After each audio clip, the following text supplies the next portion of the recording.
Ini medianya ini tergolong murah ya Pak Jar ya. Murah sekali. Tapi kan dia apa itu pertumbuhannya lihatlah dari tunas ke batang bisa signifikan. Jadi apakah anggrek bisa pakai media sekam bakar untuk ID tertentu itu bisa?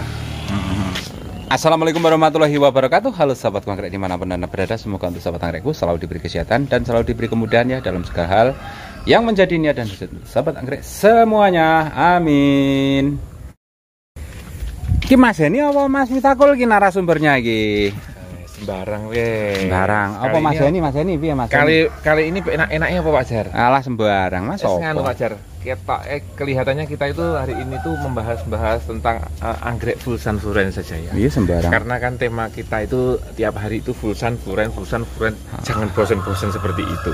Oke? Ya, soalnya kan halaman untuk apa? Sahabat anggrek kan penggemar anggrek kan belum tentu ada. Belum tentu kalau kadang-kadang rumah-rumah yang bagus-bagus di perumahan itu kan dia kalau dikasih UV gitu kan penampilannya rumah kadang terkesan kurang selera gitu, lebih terkesan pengen alami gitu seperti biasanya seperti itu. Betul.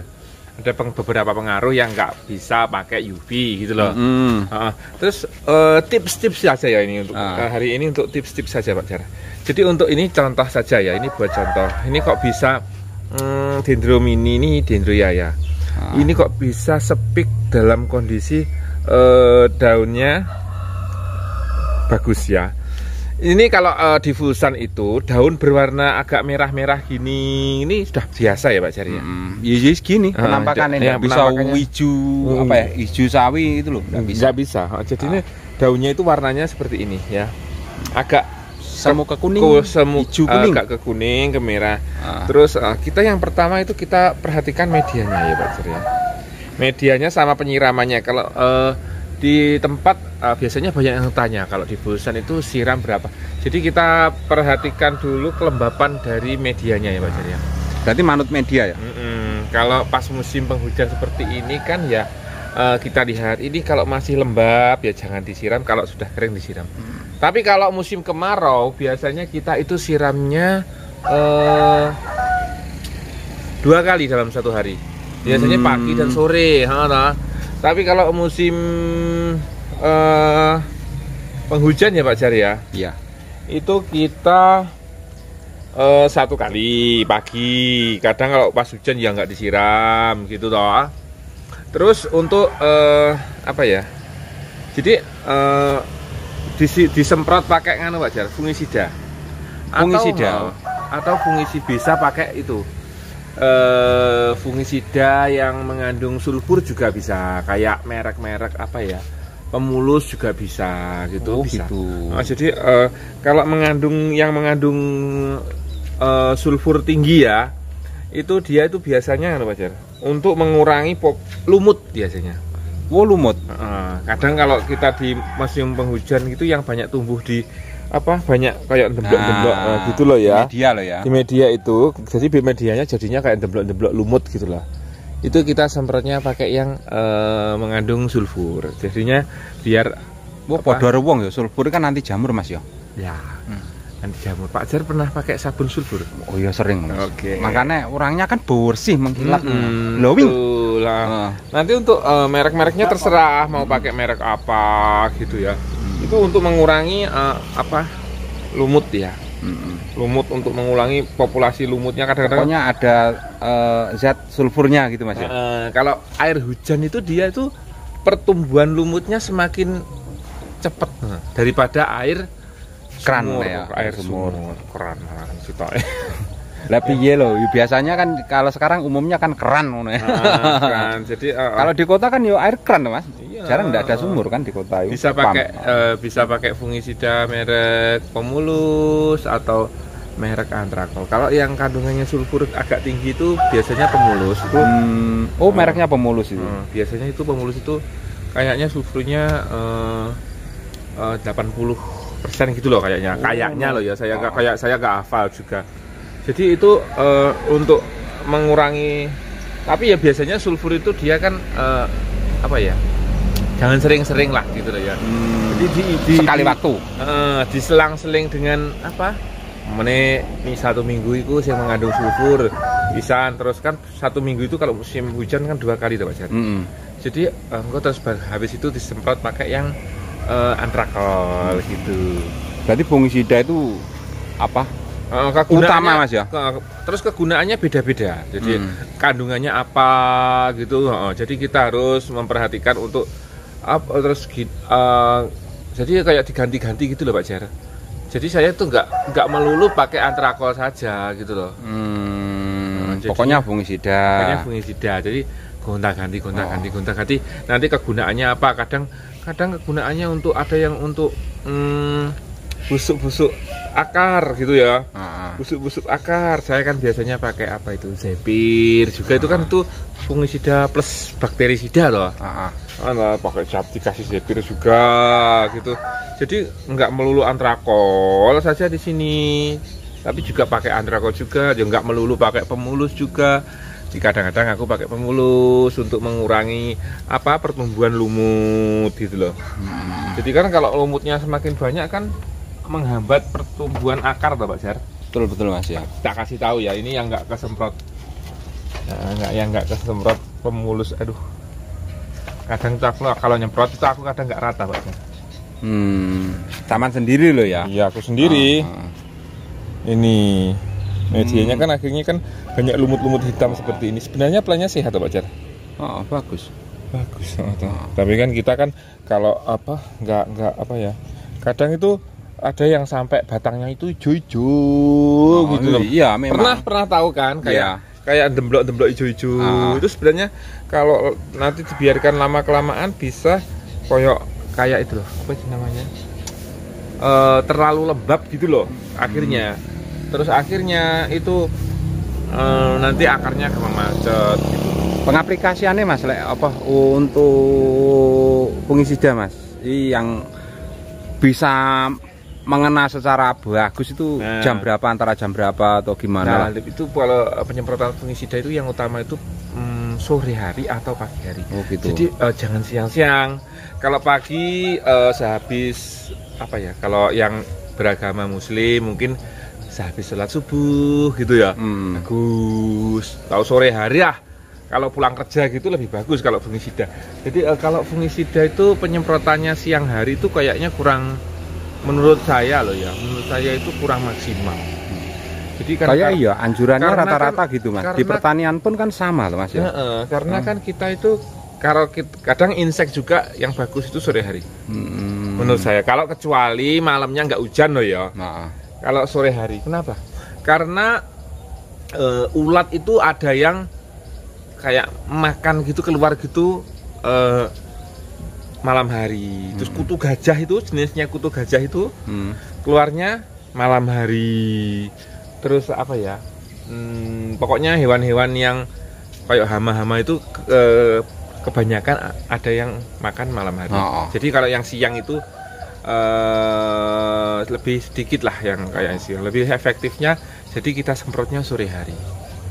Jadi kalau kita semprot itu ke sore hari itu istilahnya tidak cepat menguap gitu loh Pak Jar. Kalau insek maupun fungi ya.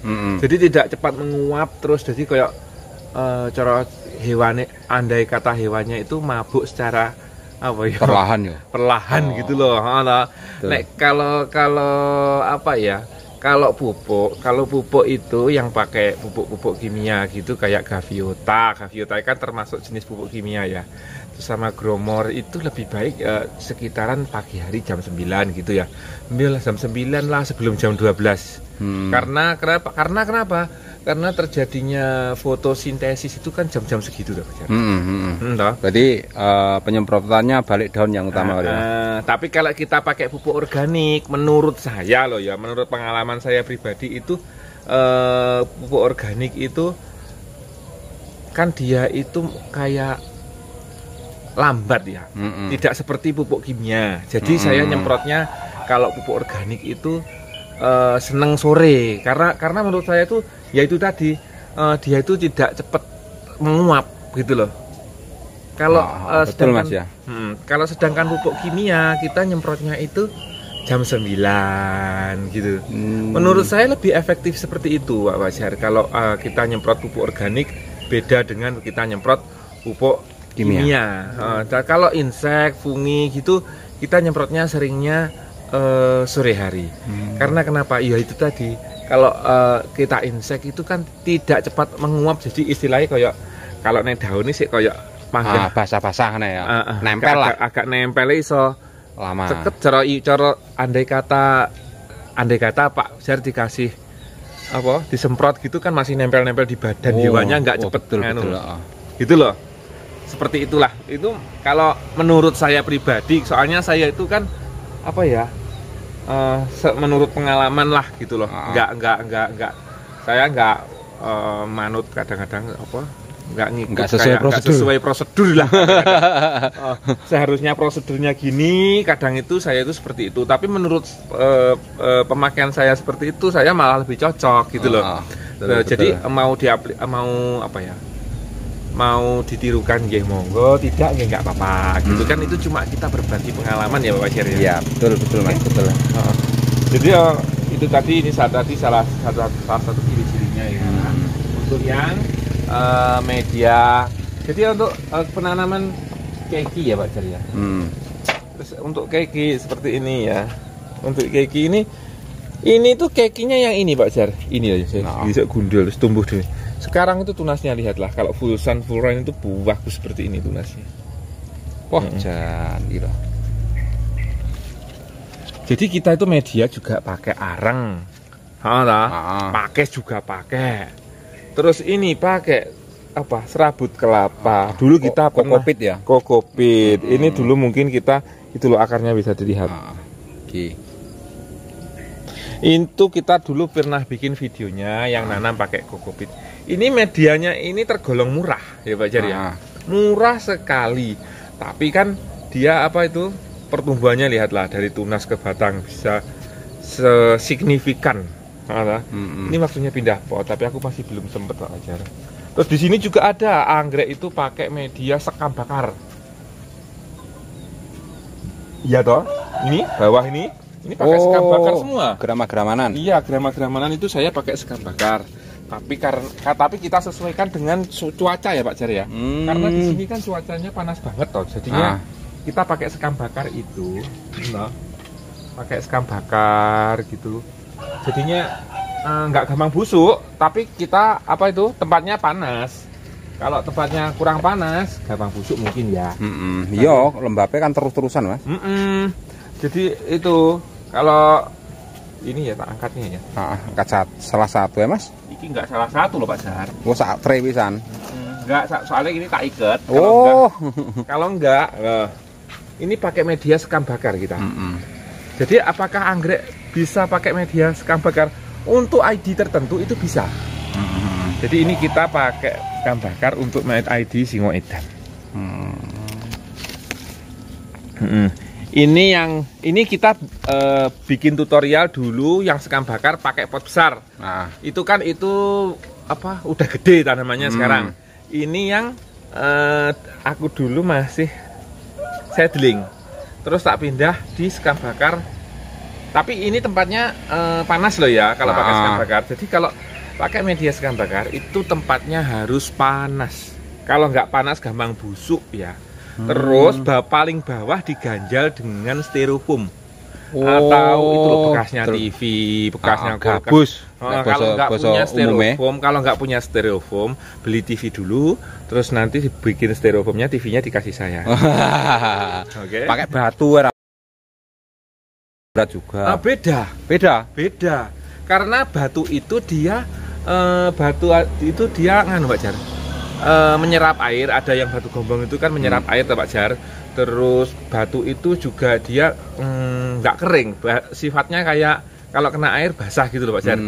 Tapi kalau styrofoam dia itu kering, anti air ya. Anti air nggak kelet istilahnya gitu. Jadi yang bawah itu lebih atus, jadi atus apa ya? Tiris, lebih tiris ya. Bagian bawah mungkin sekitar 2 cm ya dari pot bagian bawah. Jadi lubangnya keluarnya air itu dia enggak tersumbat oleh media sekam bakar. Jadi dia itu ada rongga-rongganya styrofoam tadi. Seperti itu loh ya. Siap. Penjelasannya. Mungkin kita ini cuap-cuap hari ini tuh. Ini loh contoh saja. Ini tuh dendro. Ini dendro dulu kecil gitu. Terus ini tak kasih media. Ini juga dipakai media arang bisa. Pulsan itu enak, medianya pakai apa saja. Ini berbunga. Padahal ini semua media bisa ya buat tulisan ya. Bisa. Jadi kita untuk sesuaikan yang mudah cari di sekitar kita apa medianya gitu. Disesuaikan bisa. Ya. Ini pakai media. Potongan kayu itu Mas, beresikonya piye? Atau kulit kayu itu? Kulit kayu itu bagus juga Pak Wajar. Tapi itu kita lebih baik kalau pakai media seperti mentah-mentah gitu ya. Itu kan kalau sekam bakar kan kita olah, kita bakar dulu. Kalau arang kan kita bakar dulu. Kalau pakai cacah ataupun pakai cacah, pakai kotak. Ini contoh. Ini aku tuh merawat farmeri tak belajarin fusan. Ini pakai kotak ya. Ini direbus dulu pakai kotaknya. Wajib. Pakai kotak itu direbus dulu sampai mendidih, sampai menyala. Terus kalau pakai pinus, kalau pakai kulit pinus itu direbus dulu. Kenapa? Karena itu kan dia kan tidak ada pengolahannya tanpa Pajar. Jadi yang ditakutkan nanti ada bibit-bibit rumput gitu yang ada bawaan ya. Ada bibit-bibit gulma bawaan gitu loh. Jadi kan karena pakis dan kulit pinus itu dia di alam, di hutan gitu ya Pak Jar ya. Jadinya takutnya nanti ada rumput-rumput, biji-bijinya itu spora-sporanya itu nempel di pakis atau nempel di kulit pinus tadi, terus kena air, kena pupuk, dia lebih tumbuh subur gitu. Kalau kita rebus kan itu tidak tumbuh gitu. Betul, dimatikan dulu lah kasarannya. Dimatikan dulu. Kadang ya dibuat sembunyi semut. Ya kita kan nggak mungkin istilahnya apa ya? Metani lah kalau bahasa Jawa nih. Metani ngecek sampai dalam loh ya. Mending kita rebus sampai mendidih ya. Gembluduk. Gitu. Kalau pakai media serabut kelapa itu direndam dulu supaya keluar zat taninnya. Direndamnya berapa hari? 1 hari 1 malam cukup. Terus diganti airnya, air bersih, terus dijemur gitu ya. Kalau pakai media serabut kelapa jangan langsung dipakai. Itu nggak baik. Jadi direndam. Jadi media itu kalau arang itu kan dia sudah dibakar. Jadi kita tidak rendam pun tidak apa-apa. Seumpama mau direndam dengan fungisida juga bagus. Siap. Cuma kan agak pemborosan dikit ya. Kira-kira ngono. Ya lebih agak pemborosan dikit gitulah. Tapi ya bagus gitu loh ya. Kalau mau direndam pakai fungisida, kalau nggak mau direndam dengan fungisida juga nggak apa-apa gitu loh. Siap. Kalau sekam bakar kan dia sudah diolah juga, jadi nggak usah gitu. Karena dia sudah dibakar, itu hampir mirip arang. Kalau sekam bakar, Yus jadi arang jenenge sekam bakar. Jadi kalau kita bikin media itu, jadi kita yang cari aja yang mudah di sekitar kita apa, gitu aja. Nggak usah fanatik pakai media itu gitu. Jadi disesuaikan nanti bisa semua media itu sebenarnya. Jadi ada yang aku tuh Grama, ada yang tak kasih media styrofoam saja. Ada juga di situ. Jadi mau seketemunya media saya itu kadang-kadang. Kadang itu yang ditempel, kalau yang ditempel itu langsung ditempel saja. Gitu nggak apa-apa Pak Jar. Yang ditempel ini kan besar-besar ya Pak Jar. Gemo-gemo ya? Ya ini besar-besar, gemo-gemo ini. Seperti ini nih siap berbunga Pak Jar. Wah, jani lembleguk. Tapi kalau menurut saya, kalau di fusan itu saya itu lebih suka pakai media pakis ya Pak Jar ya. Pakis kotak gitu untuk tanaman yang pendek-pendek. Kalau yang dendro gitu besar gitu, kalau pakis gitu lebih boros kayaknya. Soalnya satu karung itu 80 Pak Jar. Satu karung besar. Jadi kalau satu pot besar itu kadang kan jadinya cuma berapa gitu. Jadi jatuhnya lebih mahal medianya. Betul. Tapi kalau anggreknya mahal juga nggak apa-apa. Tapi harus direbus dulu. Semakin lama ngerebusnya semakin bagus. Itu jadi, untuk pakis lah, akar pakis sama untuk kulit kayu. Untuk akar pakis. Jadi untuk kalau kita menanam di Fullsun itu kita pakainya bukan cacahan pakis loh ya. Yang pakis yang apa kotak-kotak kayak apa ya? Pakis dadu nih loh, pakis dadu lah seperti itu. Kita pakainya pakis dadu, meskipun bentuknya nggak dadu amat gitu. Kadang itu kita pakainya yang pakis dadu. Atau pakai kulit pinus itu tadi kalau direbus bagus, jadi gitu. Jadi nggak ada, nanti nggak tumbuh-tumbuh gulma. Kadang itu sudah direbus saja masih tumbuh gulma Pak Fajar. Nah makanya itu. Jadi untuk mengurangi pertumbuhan gulma di media itu, jadi kita kalau memilih media gitu harus seset gitu. Seset gitu.